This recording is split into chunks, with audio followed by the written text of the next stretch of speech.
Kolby K. I've got some great news for you today, my friends. You're going to die. I don't know if you're going to die before you watch this video. I hope you can stick around to the end. But, like my good friend Johnny Life Coach, you're going to die. You see, what was on his tombstone? He was a dick, and he died. And he died saying, I wish I would have worked more and made more money, which actually I don't think anybody has ever said on their deathbed. As you go into 2018, this is what I'm referring to as the SOS, or the same old shit. You see, the results you're going to get in 2018 are the same results you got in 2017, unless you do a couple things different. I'm going to call out two different sets of adjectives and descriptors, and I want you to follow along, and I want you to tell me which one of these you fit into. On one side, we have what is called out of control, or those that are living in survival mode. I have been there myself, even parts of my life, even recently. And then we've got what's in control, or living with intention. And as we start over here on the left-hand side, doing what's convenient, doing what is easy, reacting versus proactively living. You're waiting for something to happen before you do something in your day. Avoiding the difficult tasks. When something hard comes along, you say, I don't know if I'm going to get to that. I'll push it towards the bottom of the list. Maybe I'm not really good at that thing, so I gravitate towards the things I'm good at and push those difficult tasks harder or further down the line. They sleep in. Keep hitting the snooze button over and over. I'm guilty of that myself, my friends. My alarm's supposed to go off at 5. You hit that snooze button, 5 o'clock, especially in the winter when it's dark, it's hard to get out of bed to get moving. And poor eating habits. You see, if you're doing these things, what's convenient, you're reacting, you're pushing or avoiding those hard things, you're hitting the snooze button, and you find yourself grabbing a slice of pizza at lunch, washing it down with the Mountain Dew, dinner, it's fast food on your way home because you're perpetually just working, grinding, hustling, and not making things a priority. You, my friends, are what's called survival mode. The chemicals in your body known as cortisol, which is your stress, fight or flight chemical, is through the roof because you're barely able to function.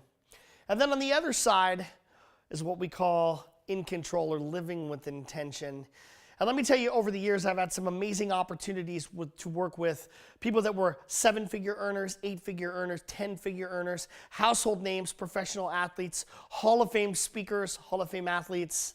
And as I've had a chance and opportunity to work with these people one-on-one and in group settings, I always ask them some of the same questions around how they show up, why they show up, and where they show up. And what I can tell you is everything they do is based on intention. Their day is scheduled.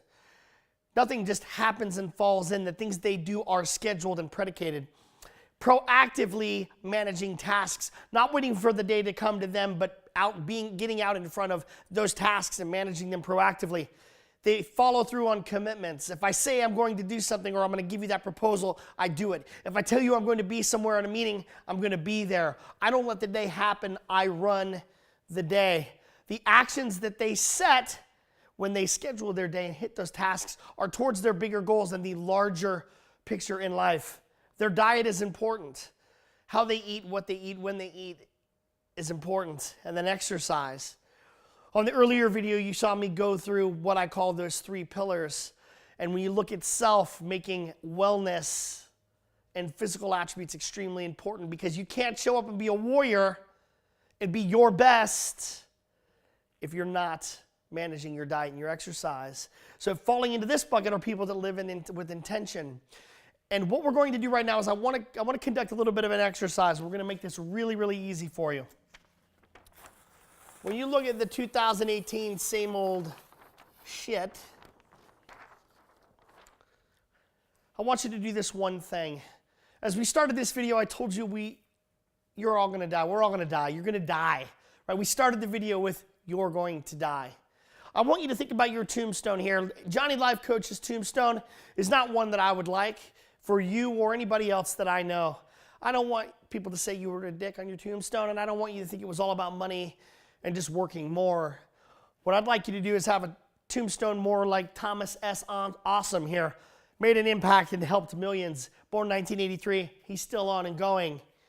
What I want you to do is I want you to write down one thing that you would like on your headstone. One thing you want your headstone to read that lives on for generations, not just when you die, but forever, for your legacy, your children's legacy, and their children's legacy. What's the one thing you want on your headstone and for people to remember you for? And then if you're serious about that one thing, what are the next steps you need to take in order for you to achieve that one thing you've said is important in your personal legacy? Down below, if you put your information in and click next, you're going to be able to download a worksheet that I put together that is specifically on the tactics you need to manage your 2018. So click down below. I'll see you on the other side. Download this free, valuable worksheet, and I'll see you on the other side.